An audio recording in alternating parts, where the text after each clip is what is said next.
Students, मैं हूं अमन खान और आप सब देख रहे हैं अमन केमिस्ट्री क्लासेस। तो क्या हाल है भाई, सब मज़े में। तो हम लेक्चर नंबर 18 स्टार्ट कर लेते हैं इसी बात पे।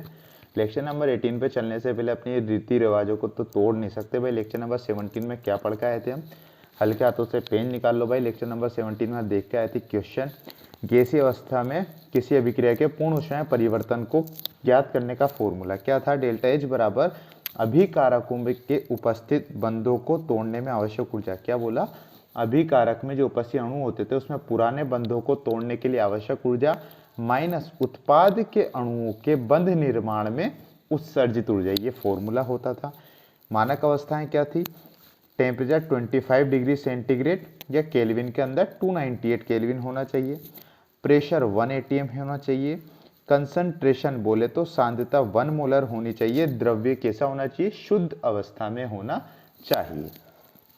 मानक अभिक्रिया ऊष्मा की डेफिनेशन देखिए, 298 केल्विन ताप 1 atm दाब पर होने वाली अभिक्रियाओं की अभिक्रिया ऊष्मा को ही मानक अभिक्रिया ऊष्मा कहा जाता है।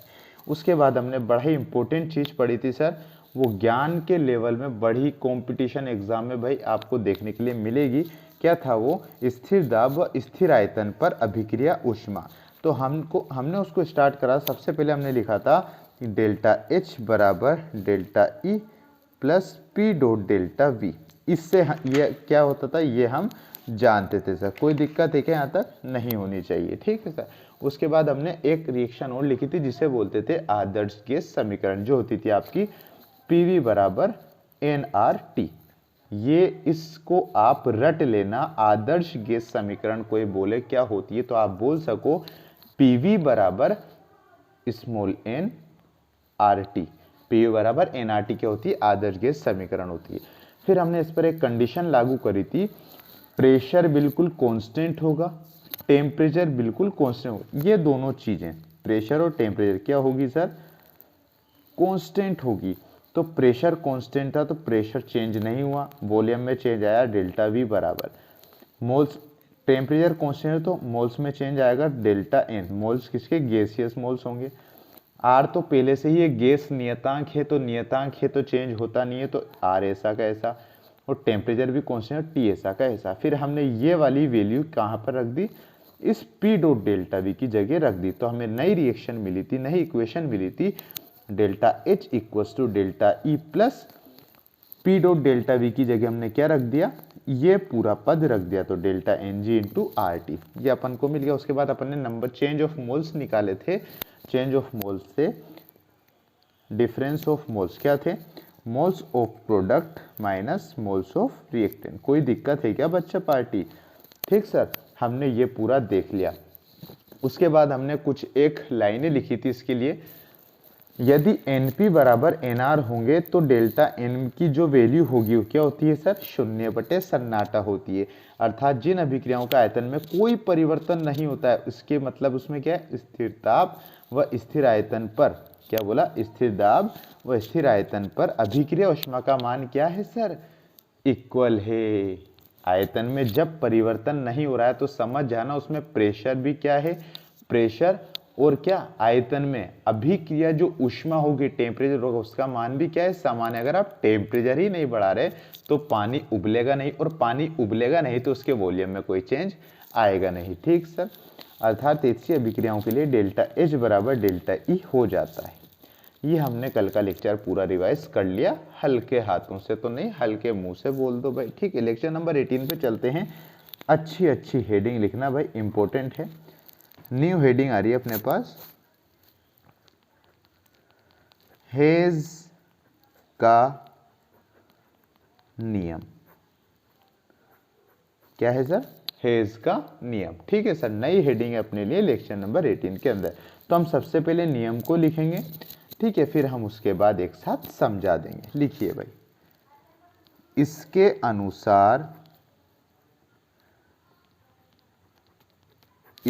अनुसार किसी भी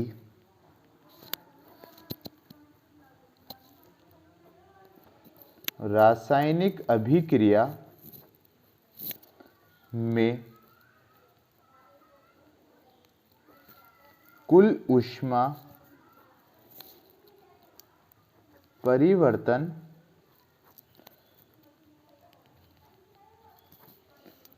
समान, कुल ऊष्मा परिवर्तन समान होता है, चाहे उसे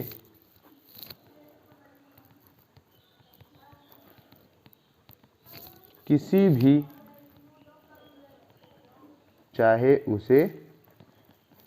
भी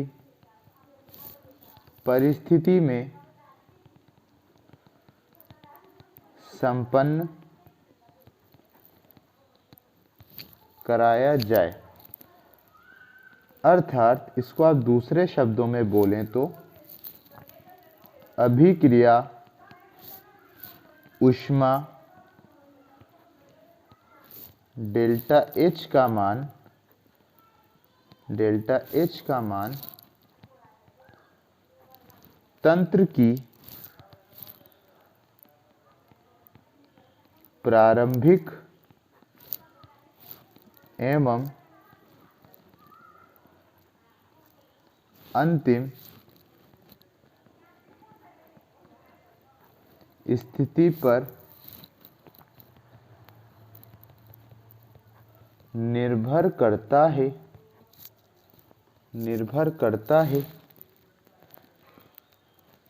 पथ पर नहीं। अब देखना भाई, अब यहां से होता है आपका खेल चालू। देखना भाई क्या बोलता है नियम। हेस का नियम है, न्यू हेडिंग है अपनी।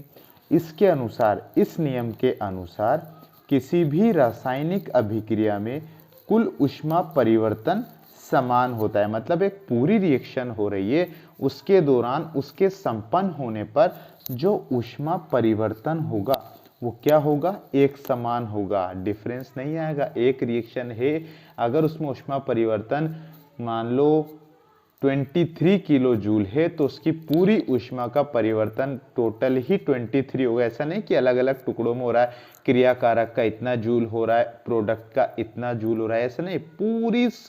पूरी तमाम रिएक्शन का ऊष्मा परिवर्तन समान होता है, चाहे उसे किसी भी परिस्थिति में संपन्न कराया जाए। परिस्थिति से हमको कोई लेना देना नहीं है, हम इतना जानते हैं कि पूरी रिएक्शन में ऊष्मा परिवर्तन समान होता है। दूसरे शब्दों में अभिक्रिया ऊष्मा डेल्टा H, आप जानते हो अभिक्रिया ऊष्मा को किससे इंडिकेट करते हैं, डेल्टा H से इंडिकेट करते हैं।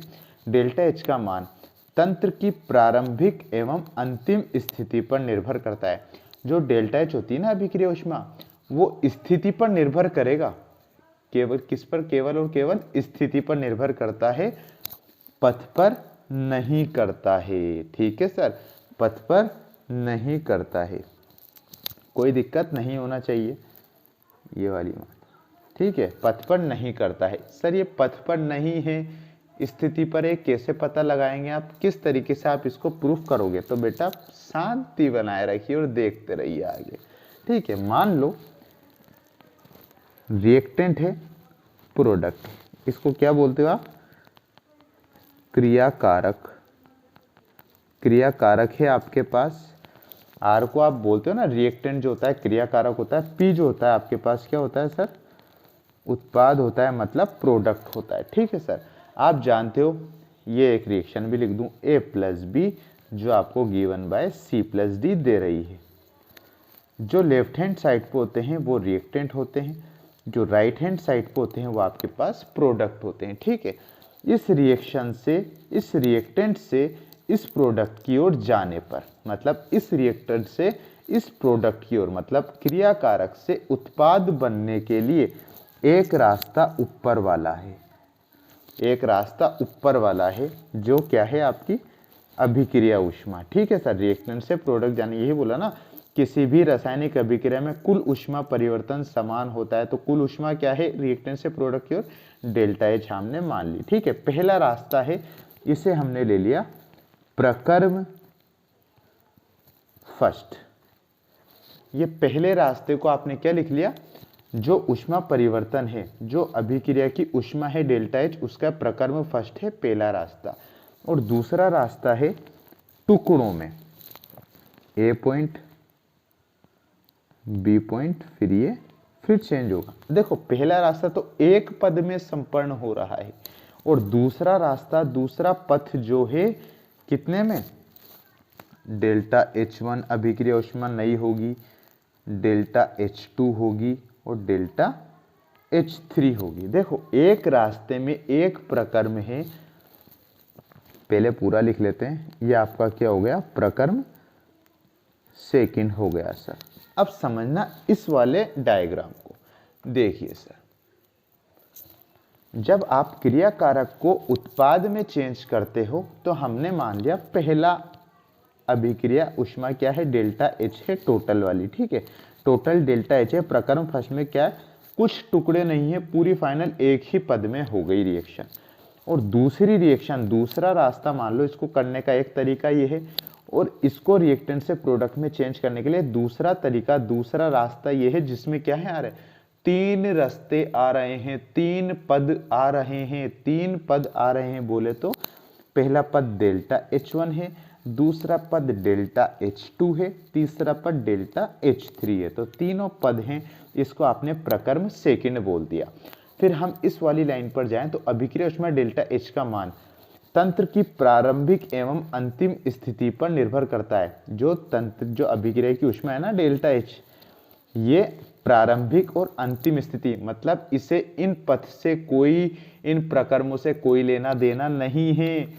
क्या बोला, देखो ना, ये बोल रखा पथ पर नहीं, मतलब चाहे ये 3 टुकड़ों में हो, चाहे ये 4 टुकड़ों में हो, चाहे ये 5 टुकड़ों में, इसको इससे कोई लेना देना नहीं है। इस अभिक्रिया ऊष्मा का लेना देना क्या है कि रिएक्टेंट से प्रोडक्ट कैसे बन रहा है, बस ये चाहता है, स्थितियों को देखता है, ये पथ पर निर्भर नहीं करता है। यही मैं आपको समझाना चाह रहा हूं। तो अब इस डायग्राम को और संक्षिप्त में अपन नीचे लिखेंगे, जिससे आपको और पर्याप्त अच्छी तरीके पूरा अच्छे से समझ में आ जाएगा। लिखें भाई, देखिए, लिखिए, उपरोक्त चित्रानुसार, उपरोक्त चित्रानुसार R का उत्पाद P में परिवर्तन, P में परिवर्तन दो प्रकर्मों में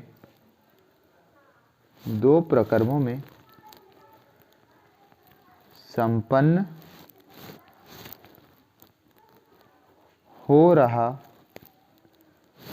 है, तो दोनों ही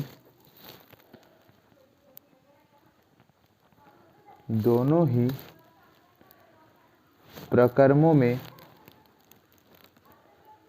मुक्त हुई ऊष्मा समान रहेगी। सबसे पहले इन 3 लाइनों को समझिए। उपरोक्त चित्रानुसार, जो हमने ऊपर डायग्राम बनाया उसमें R से P में चेंज होने में जो परिवर्तन आपको दिख रहा है, कितने, 2 परिवर्तन दिख रहे हैं, प्रकर्म फर्स्ट, प्रकर्म सेकंड, 2 प्रकर्मों संपन्न हो रहा है। तो दोनों ही प्रकर्मों में, ये जो 2 प्रकर्म हैं, इनमें मुक्त हुई जो ऊष्मा, जो मुक्त ऊष्मा होगी वो कैसी होगी, समान होगी। सर समान क्यों होगी, यहाँ तो 3 पद हैं, यहाँ पर 1 पद है, तो सर ऊष्मा परिवर्तन भी तो अलग अलग होना चाहिए। मारो बेटो, ऊपर मैंने लिखवा रखा है, डेल्टा H का मान तंत्र की प्रारंभिक एवं अंतिम स्थिति पर निर्भर करता है। मतलब R से P बनने पर क्या हो रहा है, केवल उस पर निर्भर करता है, फाइनल प्रोडक्ट पर निर्भर करता है, ना कि पद पर, ना कि पथ पर निर्भर करता है। ठीक है सर। तो इसमें जो ऊष्मा में चेंज आएगा, चाहे आप पहले रास्ते से जाओ, चाहे आप दूसरे रास्ते से जाओ, चाहे आप तीसरे रास्ते से जाओ, उसके पथ पर निर्भर नहीं करेगा। तो फाइनल में जो ऊष्मा परिवर्तन होगा, जो ऊष्माएं मुक्त होगी, वो कैसी होगी, समान होगी। ठीक सर। प्रकर्म फर्स्ट में R मतलब रिएक्टेंट, लिखूं क्या, R बोले तो क्रियाकारक, सीधे ही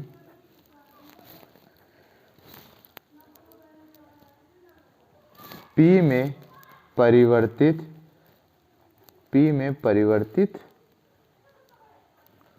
हो रहा है, P में परिवर्तित हो रहा है। इसके लिए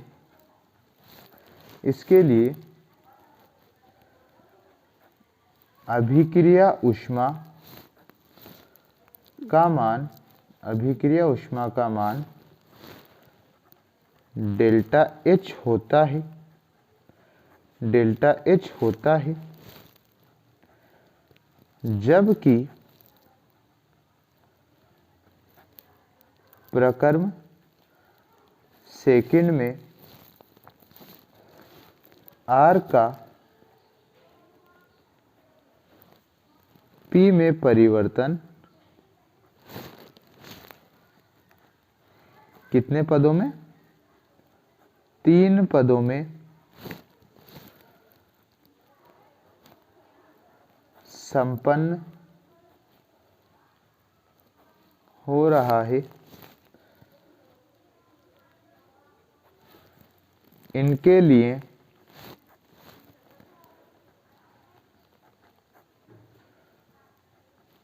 अभिक्रिया ऊष्मा का मान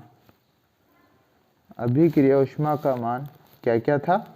डेल्टा H1, डेल्टा H2 व डेल्टा H3 होता है।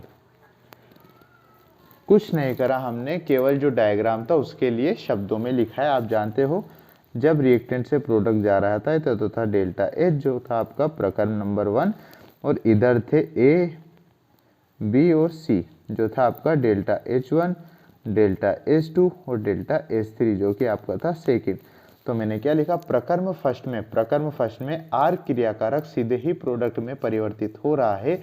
इसके लिए अभिक्रिया ऊष्मा का मान सिंपल डेल्टा H था, जबकि प्रक्रम सेकंड में R का P में परिवर्तन 3 पदों में संपन्न हो रहा है, जिनके लिए अभिक्रिया ऊष्मा का मान क्या है sir? Delta H1, delta H2, delta H3 प्राप्त होता है। अतः हेस के नियमानुसार लिखिए सर, अतः हेज के नियमानुसार हेस का नियम क्या बोलता था आपसे? सर हेस का नियम हमसे ये बोलता था अभिक्रिया ऊष्मा डेल्टा H का मान तंत्र की प्रारंभिक एवं अंतिम स्थितियों पर निर्भर करता है। क्या बोलते थे? जो प्रारंभिक और अंतिम स्थिति होता है उस पर निर्भर करता है। इसका मतलब जो प्रक्रम फर्स्ट है वो प्रक्रम सेकंड पर निर्भर करता है। ये कितने पदों में हो रहा है उससे हमें कोई लेना देना नहीं है। जो इनिशियल पॉइंट था और जो फाइनल पॉइंट है उस पर निर्भर कर रहा है। तो हेस के नियम अनुसार आपके सामने आता है डेल्टा H बराबर, इसका मतलब ये दोनों प्रक्रम एक दूसरे के बराबर होंगे। डेल्टा H इक्वल टू, यहाँ पर कितने हैं delta H1 plus delta H2 plus delta H3। ये आपसे हेस का नियम बोलता है सर। ठीक है सर, कि अभिक्रिया ऊष्मा का जो मान होता है वो दूसरी एंथैल्पियों के मानों के बराबर भी होता है। यही तो बोला, इसकी जो प्रारंभिक और अंतिम अवस्था है इन पर निर्भर करता है। प्रारंभिक स्थिति और अंतिम स्थिति पर निर्भर करता है, पथ पर नहीं करता कि कितने पद में हो रहा है। केवल डेल्टा H1 और डेल्टा H2, डेल्टा H3 पर निर्भर कर रहा है। इसका मतलब दोनों एंथैल्पियों के मान बराबर प्राप्त होते हैं। यही आपका हेस का नियम होता है। सर ये तो हमने देख लिया, अब आप इसको एग्जाम्पल के साथ समझाओगे तो हमें बहुत अच्छी तरीके से समझ में आ जाएगा कि कितने रास्ते होते हैं, कब कैसे रास्ता इन्वॉल्व होता है, क्या होता है, पूरी घटना आप हमें बता दो। तो बेटा टेंशन क्यों लेते हो? एग्जाम्पल देखो, एग्जाम्पल समझना, पूरा क्लियर हो जाएगा। बड़ा अच्छा एग्जाम्पल देंगे। ऐसी रिएक्शन लेंगे हम जिसको आप प्रक्रम फर्स्ट और प्रक्रम सेकंड में बांट देंगे। मतलब उस रिएक्शन को करने के आपके पास 2 तरीके होने चाहिए। तो हमने एक रिएक्शन मान ली, कार्बन से CO2 का बनना। जब आप कार्बन को ऑक्सीजन से रिएक्शन कराते हो तो आपको CO2 गैस मिलती है। ठीक है सर, तो हम लोग वही रिएक्शन लेंगे। तो देख लीजिए, प्रक्रम फर्स्ट के अंदर, प्रक्रम फर्स्ट क्या होगा आपके लिए? मान लो आपने जब कार्बन को ऑक्सीजन से रिएक्ट कराई तो आप जानते हो, 8वीं क्लास में पढ़ के आए हो, कार्बन डाइऑक्साइड गैस हमें मिलती है। जब कार्बन की ऑक्सीजन से रिएक्शन होती है तो आपको कार्बन डाइऑक्साइड गैस मिलती है। आप पढ़ के आए हो, रटी होनी चाहिए आपको, क्योंकि 8th क्लास में आ जाती है, ठीक है।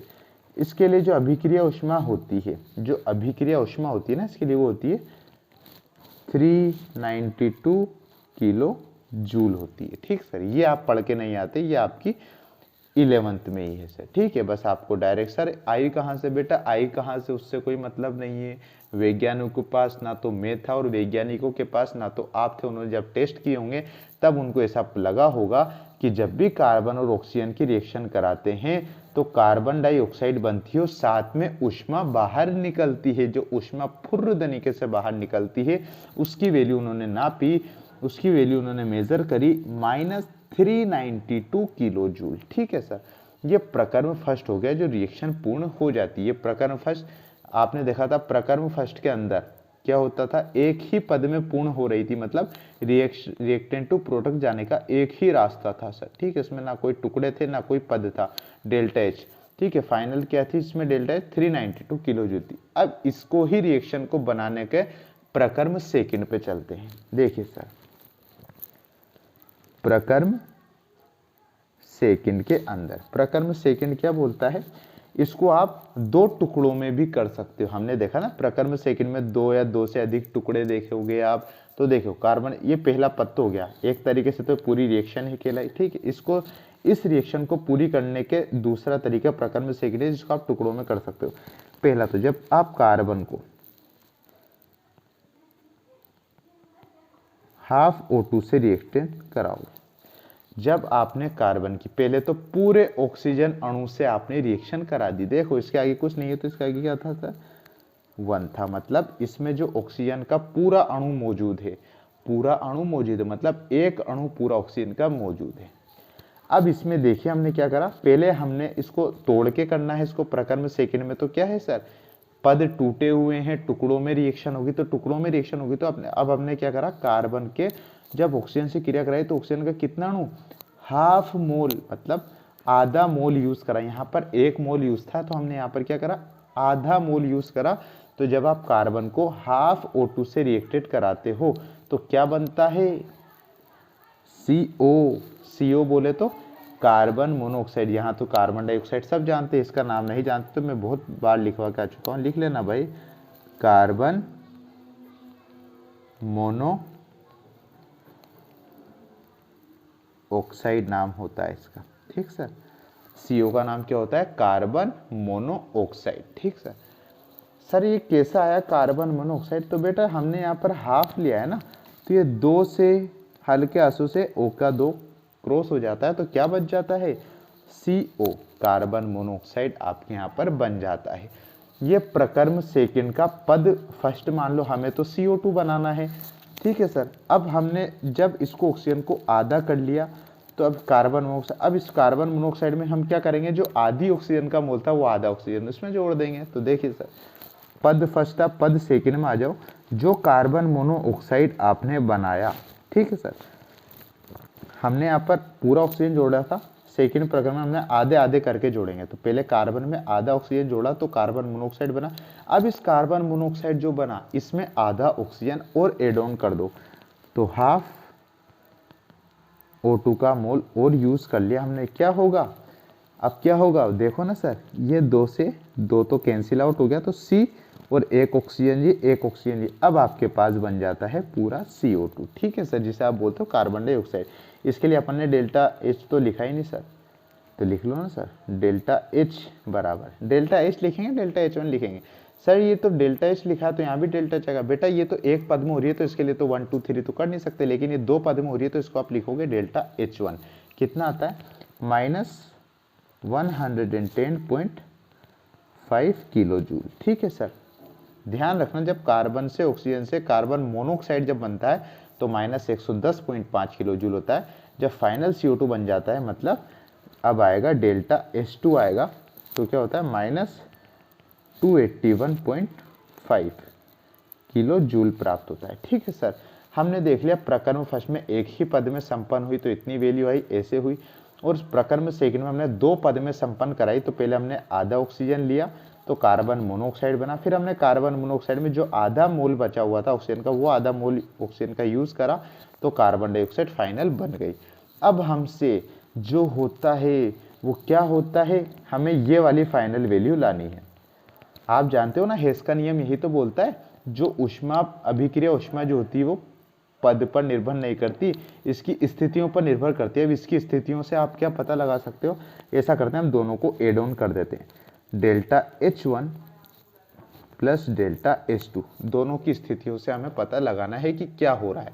Delta H1 plus delta H2 करा, दोनों को एड ऑन कर दो। डेल्टा H1 क्या है, -110.5, ठीक सर, प्लस डेल्टा H2 क्या है, -281.5, ठीक सर।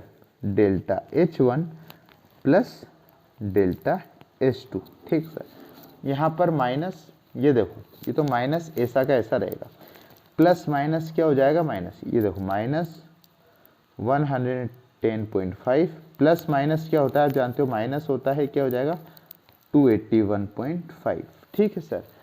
अब ये देखो आपने कुछ नहीं करा, अभी जो सिग्नेचर होता है उसे आपने क्या करा, चेंज करा। अब देखो delta H1 plus delta H2, अब आप देखना माइनस माइनस क्या होता है, प्लस होता है। जब आप 110.5 को 281.5 से प्लस कर दोगे तो आपके पास एक आएगा भाई 392 किलो जूल प्राप्त होता है। बड़ा संख्या कौन है, -281 है तो माइनस है तो माइनस में आएगा इसका आंसर।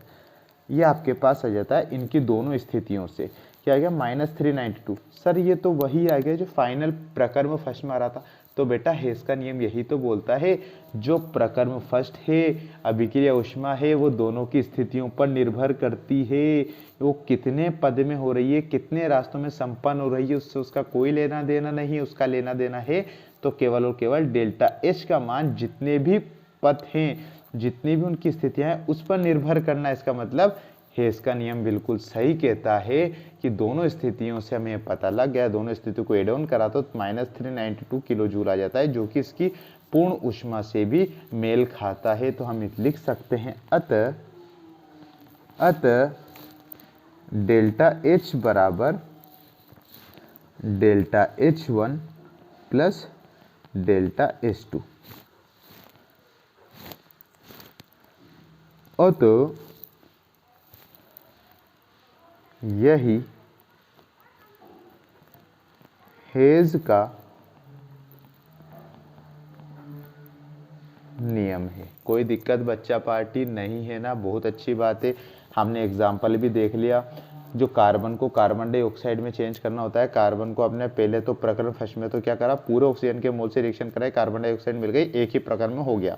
फिर हमने दूसरा प्रकरण देखा, उसको टुकड़ों में करना है, तो पहले हमने कार्बन को ऑक्सीजन के आधे मोल से यूज कराया, कार्बन मोनोऑक्साइड मिली, उसकी ऊष्मा अभिक्रिया ऊष्मा ये थी। फिर हमने कार्बन मोनोऑक्साइड में आधी ऑक्सीजन का मोल जो बचा हुआ था वो भी जोड़ दिया, फिर हमको कार्बन डाइऑक्साइड फाइनल मिल गई, उसकी अभिक्रिया ऊष्मा ये थी। फिर हम हेस के नियम के अनुसार दोनों की स्थिति पर गौर व फिक्र करी तो हमने दोनों को एड ऑन कर दिया, तो आपको -392 किलो जूल प्राप्त हो गया। फिर हमें दिखा, हमें एकदम से एक जादू दिखा कि हमने तो ये ऊपर लिख रखा है, इसका मतलब जो प्रकर्म फर्स्ट था और जो प्रकर्म सेकंड था दोनों की स्थितियों पर निर्भर करता है।